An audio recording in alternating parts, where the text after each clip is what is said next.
Hi students, welcome to ML chemistry classes. और इस video lecture से हम एक सीरीज स्टार्ट करने वाले हैं पी ब्लॉक एलिमेंट्स की। P block elements unit number 7 है एनसीईआरटी बुक के अंदर। इस बार ये सीबीएसई क्लास 12 का पार्ट नहीं है, लेकिन ये आरबीएसई बोर्ड और अदर स्टेट बोर्ड्स का पार्ट है। तो ये जो वीडियो है ये स्पेशली हिंदी मीडियम स्टूडेंट्स के लिए है, इसके लिए इंग्लिश मीडियम स्टूडेंट्स के लिए ये वाला वीडियो नहीं है। ठीक है, तो हम लोग डिस्कस करेंगे पी ब्लॉक एलिमेंट्स के बारे में।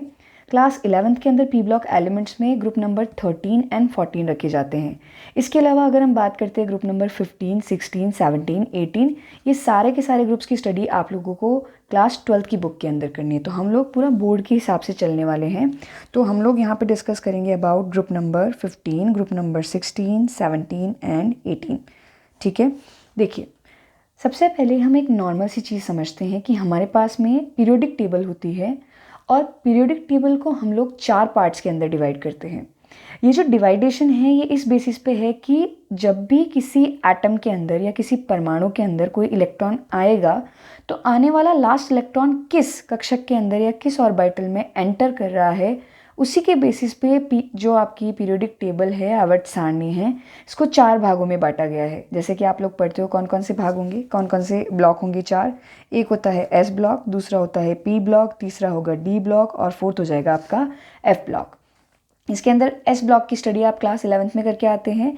P, D and F block, इनका पोर्शन जो है वो आपको क्लास 12th में पढ़ना है। तो सबसे पहले डेफिनेशन की बात करते हैं।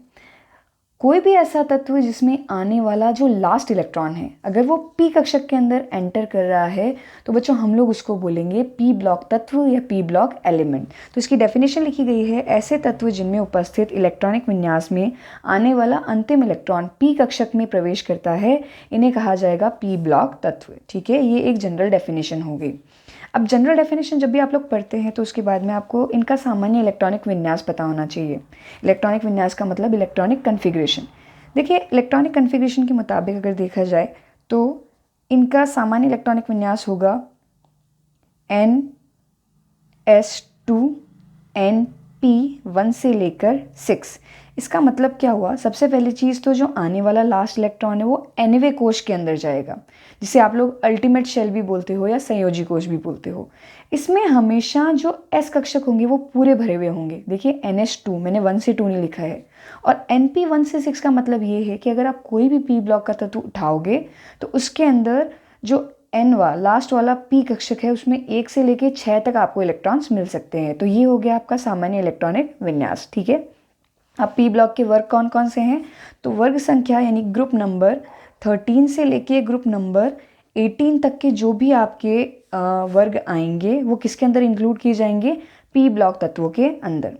देखिए आवर्त सारणी में जब भी आप पढ़ते हैं तो आप जानते हैं आवर्त सारणी में धातुएं भी हैं, अधातुएं भी हैं और उपधातुएं भी हैं। ठीक है, जिनको हम मेटल्स, नॉन मेटल्स और मेटलॉइड्स बोलते हैं।